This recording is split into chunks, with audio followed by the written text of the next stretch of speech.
Hey y'all, this is Autumn with Prayer Privilege, and today we are going to be discussing simple prayers. I just want to say, hey y'all, thank y'all so much for tuning in to today's episode.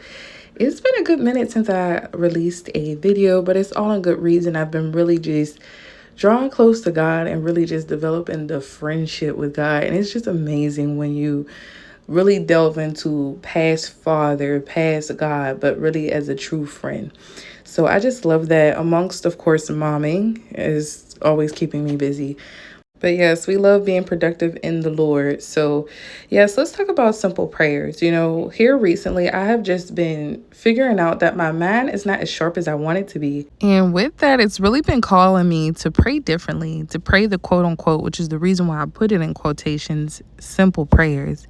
And as I'm getting older, I'm noticing that the simple things are really not that simple anymore, or as simple as they seem, because the simple things are even more than that. They are literally the fundamental things. And so when we go to God, for example, for me recently, it's just to remember certain things, to remember to prepare certain things, praying to read the word daily, praying to pray intentionally daily, praying to pray for specific people daily. These things are not so simple. Praying to get up early so that I can do the fundamental things that will help me draw closer to God and the friendship with Him. These are things that seem simple, but really are the fundamental things.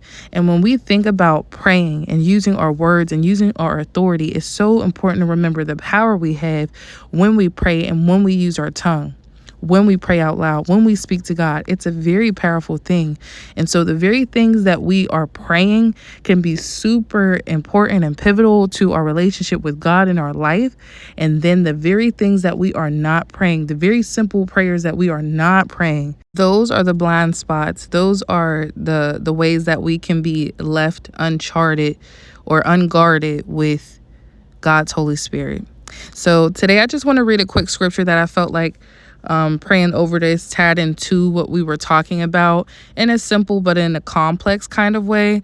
That probably sounds contradictory, but it's true, because it's going into, first, the blanket part of it is just that we need to remember to pray even for the small things and expressing gratitude for the small things, but also remembering in the spiritual realm that the things that we don't pray for, the things that we leave and pray amiss on, are the very things that can be an opening for an attack. Okay, so let's go ahead and get into the scripture, which is in James, and it is in James chapter 3, and I'm just going to read until I feel led to stop.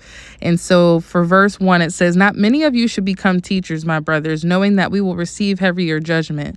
For we all stumble many times. If anyone does not stumble in word, he is perfect. He is a perfect man, able to bridle also his whole body. If we put bridles in the mouths of horses to make them obey us, we guide also their whole body.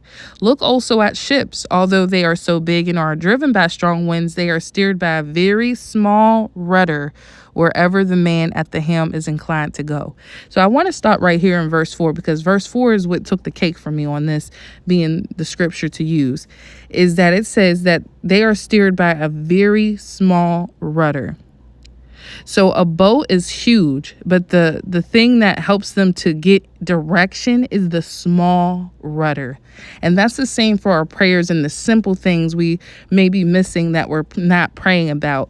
Those are the small rudders that are our direction. And so when we miss these things, we're missing the direction. We're being left unguided. We're being left to where we're not getting the wisdom, where we're not getting the breakthrough, where we're not getting the full direction that we could be receiving from the Lord. So verse 5, it reads, "So too the tongue is a small part of the body, and yet it makes great brags. See how small fire it takes to set a great forest ablaze. The tongue is also a fire." So we're stopping here in verse 6. This just lets us know that the very things that we pray can be a fire, and the very things that we miss out on praying, the very things that we pray amiss on, the things that we speak on to ourselves negatively, but we don't necessarily take it to God, things that feel simple, but we feel like, oh, I shouldn't bring it to Him, the things that we are not being intentional, or we feel like it's too simple to pray about, so we just think about it and ruminate on it and search it up in Google instead of bringing it to the Lord. Those are the very things that can be a fire. So Remembering the simple prayers. Remembering the simple prayers, no matter how small it seems. Remembering the simple prayers is so huge and it's so big. And I felt called to share this because some of us are really struggling with this. Me personally, there have been things like I'm a person who always thinks deep into things to where sometimes even the surface level things can get missed by me. So I hope this encourages y'all, and I will see y'all in the next one.